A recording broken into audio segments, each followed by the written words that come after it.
All right, this is a short condensed version of a video I previously published on a technique to get stills from a video. And basically it allows you to get both video, high quality video, and high quality stills just yourself without being able to do both.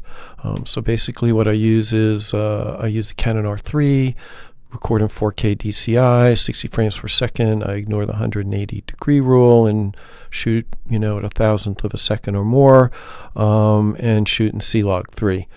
And then this is what I get. It's a pretty good video. I know I'm still working on it, so don't criticize my video and color grading too much, but this is what I get. This is home lacrosse game. Watch this kid. I don't know how he does this. Somehow he gets through the crowd, holds onto the ball. How does he hold onto the ball and makes the shot? And that's the video that we get to use. And you think, well, can I get stills from that? And the answer is, yeah, you actually can. And so the way we're going to do that is we're going to basically use DaVinci Resolve, pull some stills from frames from that, and then edit those. So here is basically that video. I'm going to just play it. We're in the color tab right now. I've already color graded it. And then let's just kind of go back a little bit. Watch this kid go.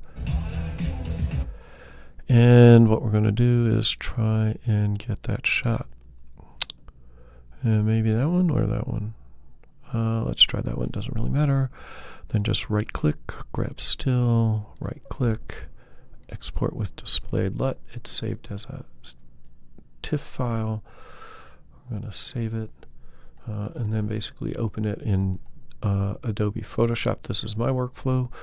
Open it in Adobe Photoshop. And then what we'll do is we'll clip it. I just might this is just so hard to decide, but maybe just frame it a little bit, then crop it. Again, I'm not going to spend a lot of time on this. This is just a quickie.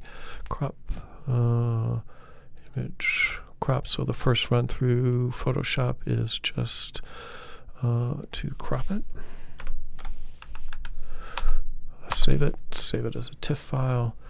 Then what we're going to do is we're going to open that in TopazAI, and that's what I use. Is it cheating? I don't know. Here we have TopazAI. I have not done this one yet in TopazAI. So it's enhancing, it's going through the thing, and it's basically updated it. Looks pretty good. It's not perfect, but you can see it's actually a lot better than it was. But all we've done really right now is just upscaled it. But what we're going to do is we're going to sharpen it and let it do its thing. Sharpen it, and then now you can see that definitely still some motion blur here, even though I shot it. So we can actually then choose how you want to do it. And let's try motion blur and see how that clears it up. Clears it up a little bit, still not so good here, and I'm going to show you why it didn't work so well on that. If we go to subject, you can see that it actually hasn't, the AI part of this has not chosen to include this stuff. So we got to include all this. Include all this. I don't want to do a tutorial on TopazAI. There was a lot on those. And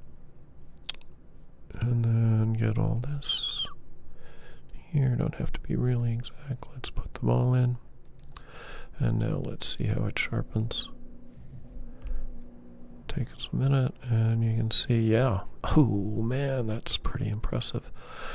Let's just go back to sharpen real quick. Controls. It's pretty heavy on the denoise, which is kind of interesting. I may dial that down a little bit because I don't think we need that much. But you can see the strength is just actually not that much sharpening, and it really does a great job. Then we're going to export that. It exports at a TIFF file. You can see it's expanded it. It's gone from a 27006 1788 to basically double 1448 by 2807. We're going to save that. Again, it saves it as a TIFF file. then what we're going to do is we're going to open that new one back in Adobe Photoshop. That's the old one. This is the new one. Looks pretty damn friggin' good. I'm just going to adjust, do my flow. This is kind of how I go through pictures. I'm just going to adjust this a little bit, fill out the histograms a little bit, and that's really all I'm going to do. So I didn't color grade it too bad. And then I'm just going to file, save as. I'm going to save it as a Photoshop, just so in case I want to come back and do some stuff with it. Then I'll go to image mode 8-bit, so I can save it as a JPEG. Save it as a JPEG. Save. Okay. And then it's going to come up, and you can see there's the picture. I mean, yeah, that's definitely publishable. So there it is. That's how I do it. And so just as a quick kind of thing here, I'll show you a few other pictures that I did. If I can pull them up. There's another one. A couple more. Not bad. Another one. I really like that one. You can see how crystal clear that is. Number 18, that's our home team. Another one. I really like this one. Start, just crystal clear. Definitely, for social media and stuff like that, these are more than adequate. You can even get good things. There's one more. So let's just put that out. Let's just go back to the Photoshop just to see the image size. So the image size with this is, let's unsample, go back to 300.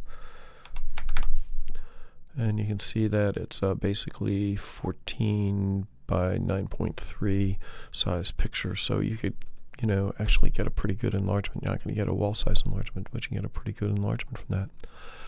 That's basically how you do it. Best of both worlds. Canon R3, just amazing. So there you go. Hope this was helpful.